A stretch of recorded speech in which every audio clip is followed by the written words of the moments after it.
เติมลมยางหลังให้เนาะ แข่งอยู่ได้บ่ตา มาสังเข่ง เอาละงงก่อน อันคงดินเนาะ คงดินเลยอ่ะลูก โอเค ดีเอานะจัดน้ จะขอลงมา ำเอาไหม อึ๊บโอ้มาเดี๋ยวเนาะต้อนรับให้โชคให้เฮงเด้อบาทนี่ให้เฮงทั้งรถให้เฮงทั้งคนแล้วก็ทางผู้รักผู้ใหญ่ผู้เพิ่นซื้อให้ก็ขอให้เพิ่นอยู่ดีมีแห้งขอให้เพิ่นร่ำเพิ่นรวยขึ้นกว่าเก่าความเจ็บจะได้ความไข่จะช่วยเพิ่นมีเนาะผู้เพิ่นซื้อให้ขอให้เพิ่นมีความสุขยิ่งขึ้นไป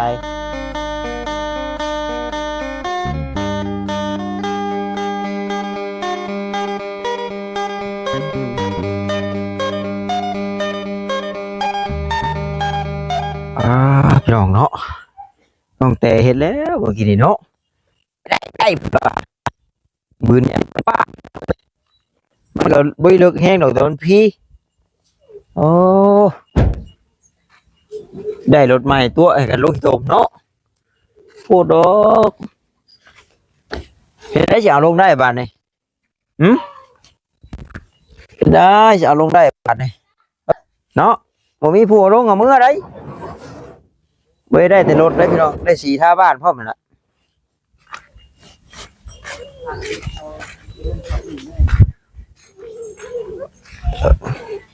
ทานชอบตัวไหนใช่ไหมเอาสบายดีเด้อเนาะโดยสบายดีนะ มาตาลงหนักคุณหานี่จะสอบ เป็ด หนึ่ เนาะ งสองสามสี่ห้าหกเจ็ดแปด เป็ดคนดับ ห้านี่แหละได้ลายเนาะ อีกหลายกันหลายเนาะ ได้ลายนับเอาลายพี่น้องเนาะถือว่ารถก็ลงมาฮอดเฮือนเป็นที่เรียบร้อยก็เอาแนวปาดนะ เบาตาสีแก้เมื่อพี่น้อง โยมีไปเอา มีไฟเอาเนาะ พูดเนาะคนละเฮือนเนาะพี่เนาะเฮือนเพิ่น แม่นได้ ตั้งแต่แล้วนี่บ่ได้นี่ได้บ่ตาก็บ่ได้คอยเข้ามาเฮือนมาซานน้องเพิ่นพี่น้องเอ้ยเนาะช่วงหนึงก็ว่ามีปัญหาเรียบร้อยบ่ได้ติน้องขอให้ราบรื่นไปด้วยดีบาดเนาะบ่ตาบ่ฮู้ดอกเรื่องตัวนี้พี่น้องเอ้ยจังใดก็ขอกราบทักทายสบายดีกับพ่อแม่พี่น้อง FC กันเบิดสุขุสุคนเด้อพี่น้องเด้อบ่ว่าอยู่ทางฝั่งลาวฝั่งไทยหรือว่าทางต่างประเทศนํเนาะก็ยินดีต้อนรับเข้าสู่ช่องของเบาตาบ้านเฮาคือเก่าพี่น้องเอ้ยได้เนี่ยมันปาดพางน่ะเอาเฮ้ยเอามีดปาดรถยังไงอันปาดเชือกพางแม่นางชานี่คือใช้บ่สุดเอาไว้ปอนมือบัดยามมีขู่มีคนยืนข้าวต้มขนมมาให้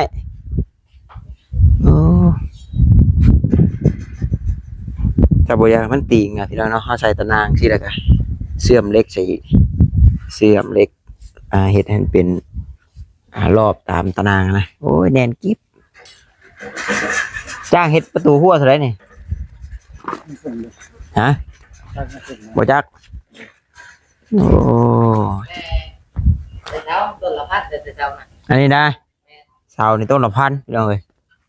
หัวนี่บ่ต่ำแล้ว5,000ขามือได้กลัวบ่ตัวไรจ้ะ10,000บ่โอ้เนาะโอเคแล้วจะว่า10,000ก็เป็น10,000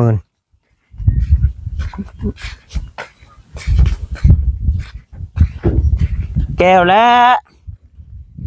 รถไฟรถบ้านได้ ขาดยังเขาหมัดง่ายๆนี่ บ่มันก็ได้ใช้เชือกอีกได้น่ะ ขาดอยู่เนาะและลุงกับน้องเขยแต่ว่าช่วงนี้เงียบกิ๊บช่วงเนาะบ่ค่อยมีผู้ใดเข้ามา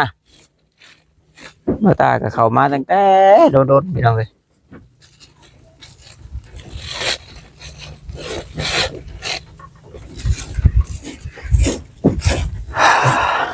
แบบเดียวกันเลยกับรถน้องน้อยแต่คนละสี มาเลย มาเลย นมาเร เอาลงคือเพิ่นได้2คนพ่อ บ่ ได้บ่เนาะ โอ้ได้อาจจะเฮ็ดอันคืออันว่าเจ้าของห้านก็เฮ็ดจะว่าเฮ็ดได้เบรกรถ มาทีแล้ว แล้วก็เดี๋ยวนับก่อนบ่ได้ดอกสองคนบ่ได้ ได้ ตั้งกล้องก่อนเด้อพี่น้องเนาะ เป็นนั่นน่ะว่ะ ฮะตั้งกล้องก่อนพี่น้องเนาะจับซอยกันก่อนเอา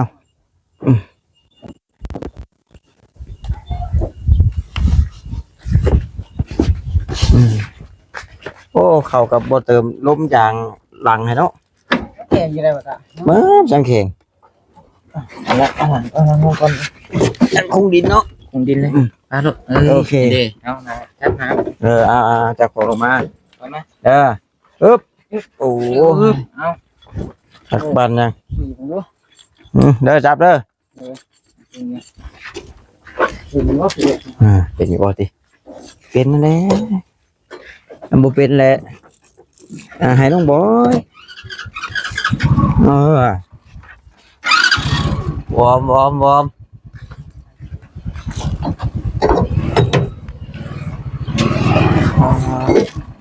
เบิ่งเลยโอ้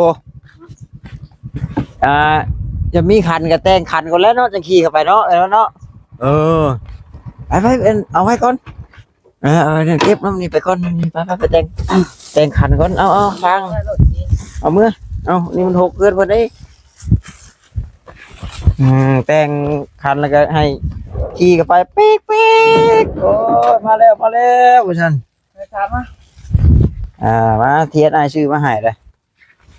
อยากได้ผูกแขนรถอยากยังใส่โอ้ยเดี๋ยวเนาะโอ้ยกองขน้อยให้กันเลยแหวงเคยเห็นคือเรื่องกันเท่านี่เอาโดดมาเถื่อกับเบิ้งบ่โอ้มาจากไทยนู่วะดูชื่อเดี๋ยว ลูกค้าต้องกล้องพันน่ะ กองมาเวียดรอยเอาใช้ไผ่ไปมีป่ะคุณแล้วกับเอาไว้พุ่นละบัดเมื่อจังผูกโอ้ยพุ่นกับมีดิโอ้ยพุ่นกับมีหรอวะพอได้ใช้น้ำหอมนะว่าบ่มีเลยเพื่อนบางงามมีโอ้บ่ได้เด้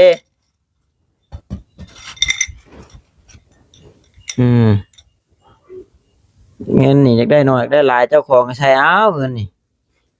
ไม่ยากได้เงิน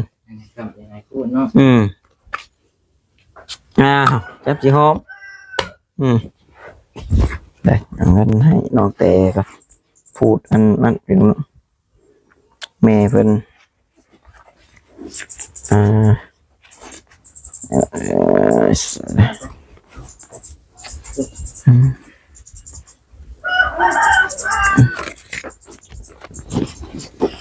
ได้น้องแต่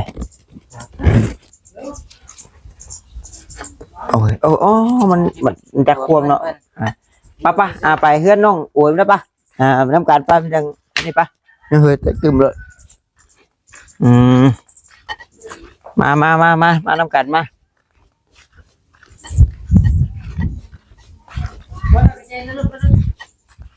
เราผ่ายใช่เอาบริมีบ่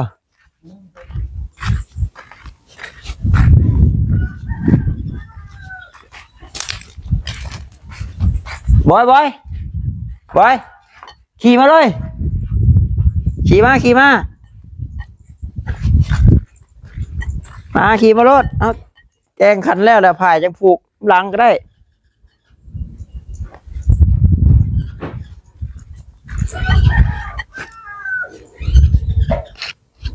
เป็นอะไรบ้างคือติดแห่นอยู่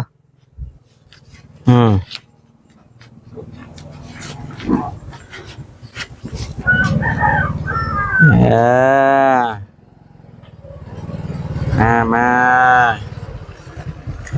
พี่น้องเนาะรถใหม่ฮอดแล้วรถค่ำรถคูณพี่น้องเนาะ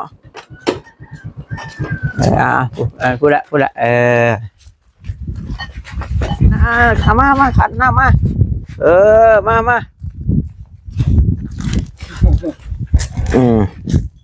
เป้านี้มันดีนะเว้ยเนาะเอาผ่ายไหมเสร็จยังปะสิผูกให้ไหม ว้าวมันเป็นดีเลย ว้าวเป็นเลยเอาตัวใบของอ้าย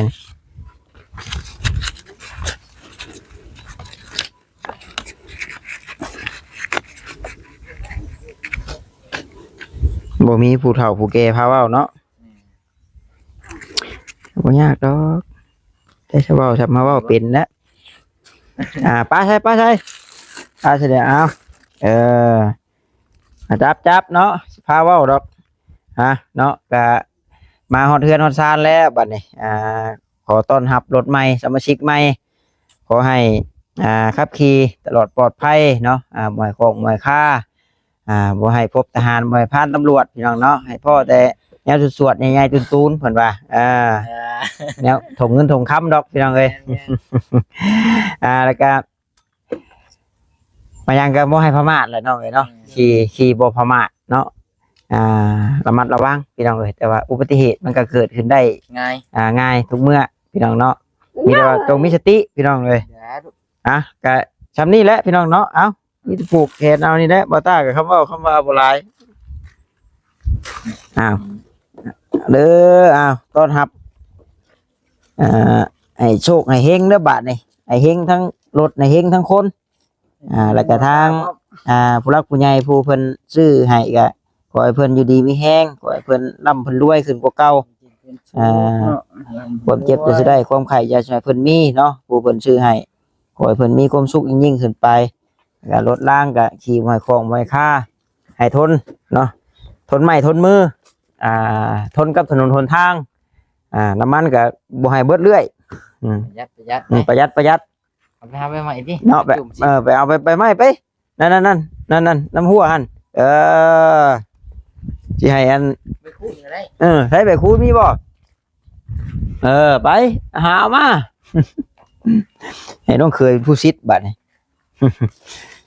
ทีแรกพี่น้องเนาะมันบ่มีผู้รักผู้ใหญ่บ่มีคนเฒ่าเพิ่นอันนี้เฮาก็รับเอาเองนี่แหละคิดดีทำดีขี้ดีสิไว้สิซ่าก็เบิ่งเอาแหละพี่น้องเนาะไว้กับบาดมันเป็นมันก็เป็นมีแต่ว่าบ่ประมาทเอาเห็นเลยสิเลยเว้าโลดเนาะได้มันก็คักรถเจ้าของดีในใจเหรอนึกในใจมากสุดๆแล้วบ่สีนี่สุดๆแล้วเนาะจีก็ได้ติเคยถุงยางนะมื้อนี้ก็ไปนี่ได้แล้วเนาะถึงไม่บ่อยโอ้ยนิดเดียวพอแล้ว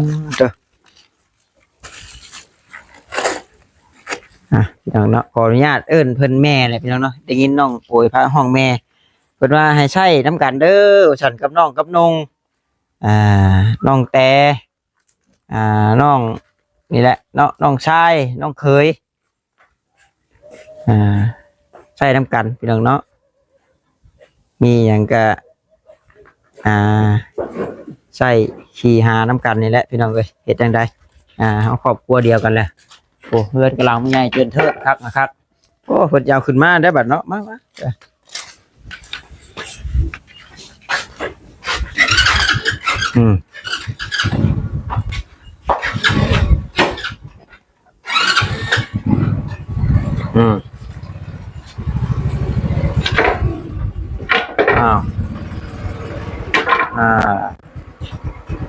ปั่นยัง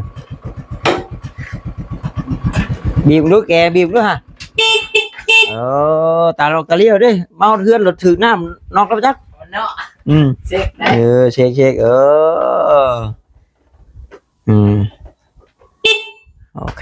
คักเนาะ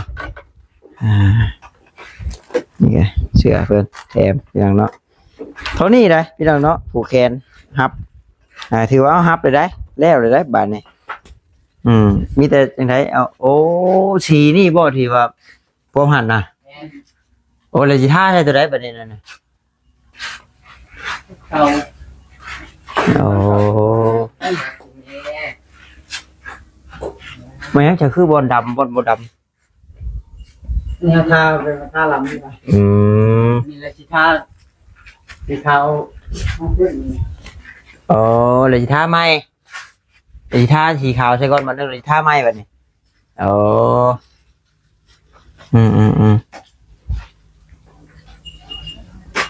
คักเลยอย่างเนาะโอ้อยู่ผู้เดียวเพิ่นกลัวเพิ่นภัยเพิ่นมีครบอย่างเนาะแบบนี้ก็คักแล้วนี่นั่นเต็มกับฟุยชายโสดอยู่ผู้เดียวพี่น้องเนาะโอ้ยล่างก็มีใช่คักปัญญัง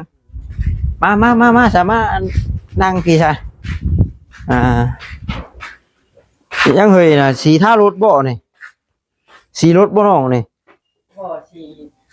ท่าตูนเลย เอาคือมีคูบรถซะเอาช่างเป็นแท้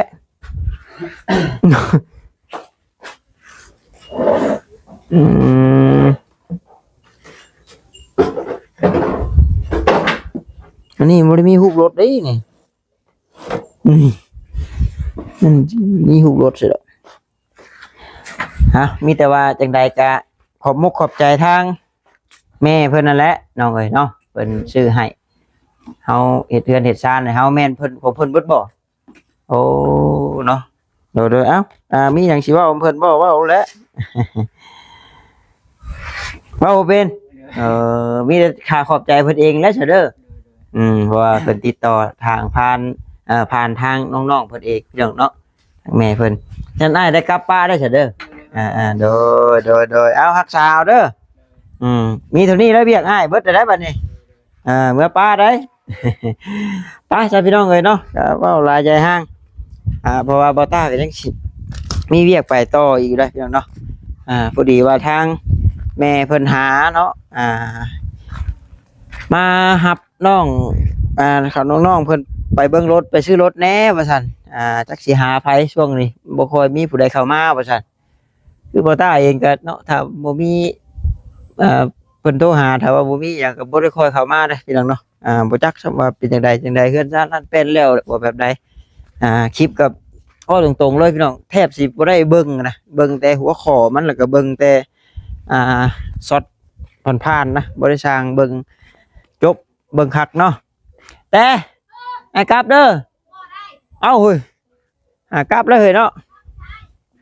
พาไปเวียกแล้วบัดนี้โอ้โดสบายดีโอ้